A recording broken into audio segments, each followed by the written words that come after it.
Hello. So the topic of my today's presentation is when the foreign accent does not sound foreign, the processing of non-native speech reflected in the ERPs. And of course, as you may guess, the main topic of my today's presentation is going to be the so-called foreign accentedness or non-native speech, simply speaking. And with the increase in global migration and also the strengthening status of the English language as lingua franca, the likelihood of meeting someone who does not speak a given language with a native-like accent is constantly increasing and involves many challenges. So those non-native speakers of a given language, one of their most typical properties is that they use non-native accent. Not always, not necessarily, but typically they do. And recent previously obtained behavioral and psycholinguistic research seems to suggest that non-native speech is in general less intelligible and harder to process when compared with native speech. Also, our attitudes towards non-native speakers are certainly different when compared with our attitudes towards native speakers. So it has been found out that, for instance, young children show a preference to befriend native over foreign accented speakers. The same goes to potential employers who also have a tendency to hire native over foreign accented speakers. So this, all this has non-trivial social consequences. What I decided to focus on in my research, though, is a more neurolinguistic point of view, and more specifically the so-called ERP method. So event-related brain potentials, as that's the full name of the method, is quite commonly used in psychiatry, psychology, but also neuroscience. And it is also believed to be the first non-invasive method measuring our brain activity.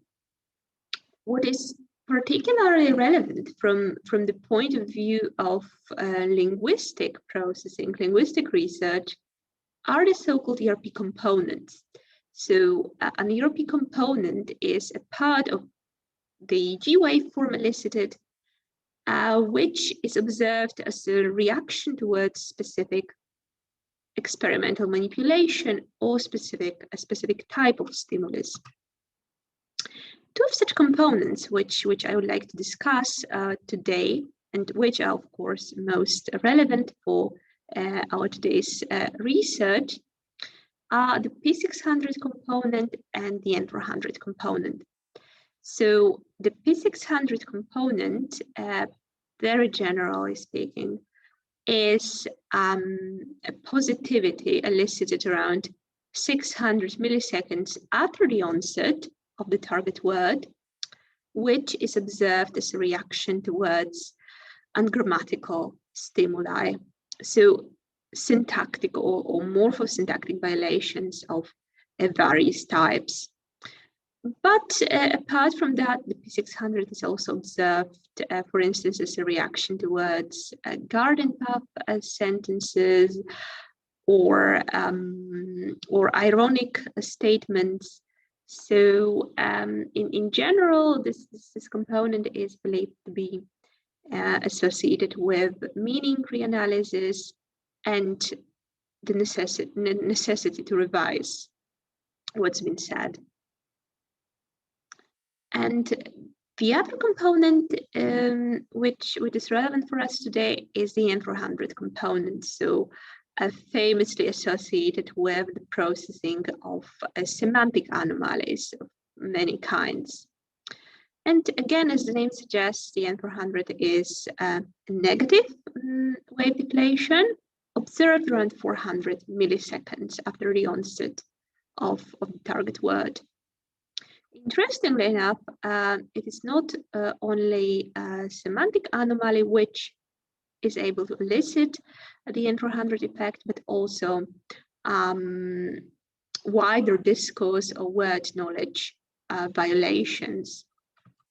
So, for instance, a sentence such as, "If only I looked like Britney Spears," uttered in a male voice, would also elicit this component. And now, with respect to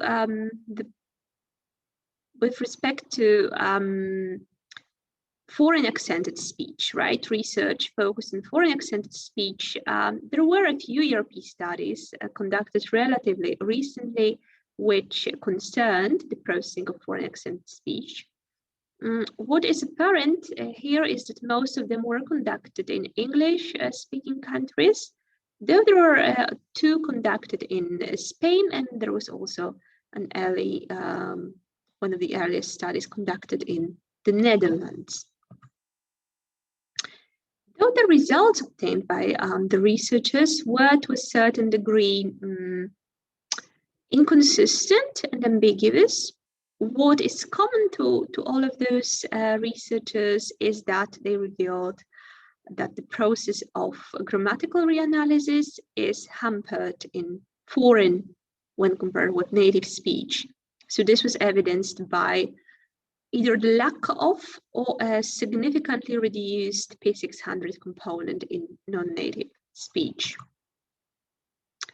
And apart from that, when it comes to semantic processing, it was revealed that most probably due to higher cognitive demands associated with the processing of foreign accented speech, as such, semantic processing is shallower, simply speaking, right? It's not as accurate as in the case of native accented speech. And this was exemplified by differences in the distribution and other properties of the N400 component. And what I decided to focus on today is a very special communication context in the case of which we have to do with 2 non-native speakers talking. Most of the research conducted so far involved communication scenarios in which native listeners were exposed to speech samples produced by native and foreign accented speakers. And of course, again, with the increase in migration, it is not uncommon that 2 non-native speakers talk to one another. So the research question here is what would the brain reactions would be in the case of non-native comprehenders exposed to foreign accented speech, quite significantly produced with an accent which is associated with that of their own.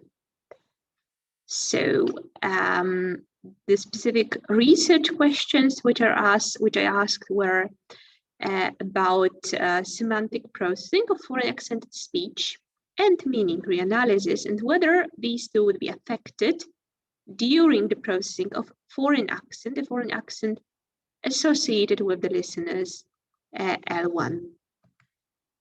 And the other research question, a more specific one, concerned the experimental material I decided to focus on, and more specifically the so-called categorical templates. So I'm going to explain what they are in a second.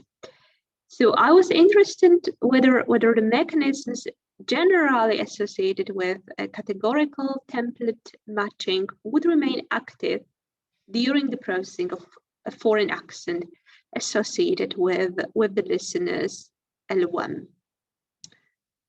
And what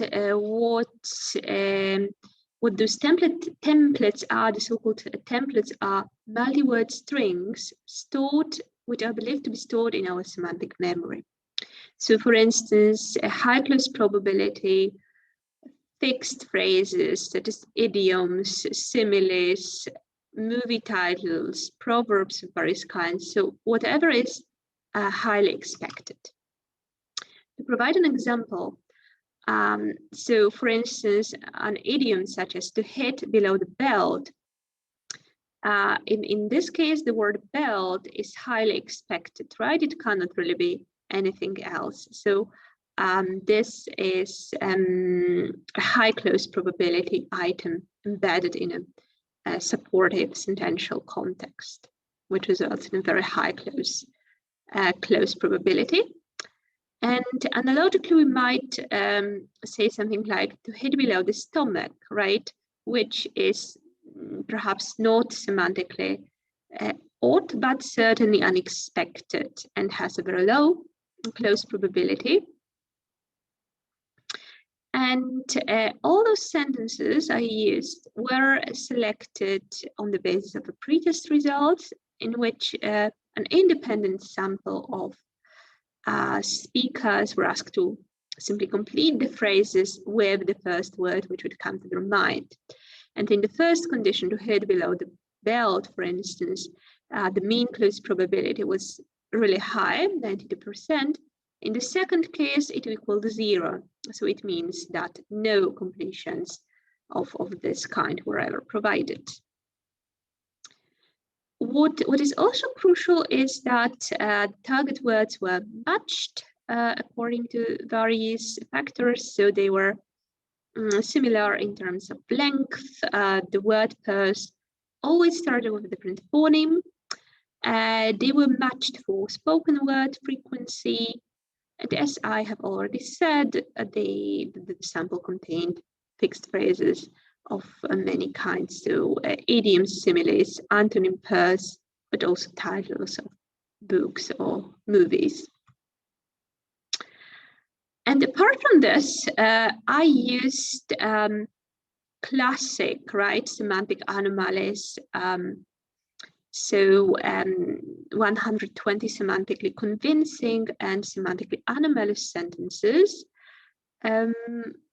Again, to illustrate the point, she drank some juice, right, which is, of course, semantically fine, as opposed to she drank some cable, which is semantically odd.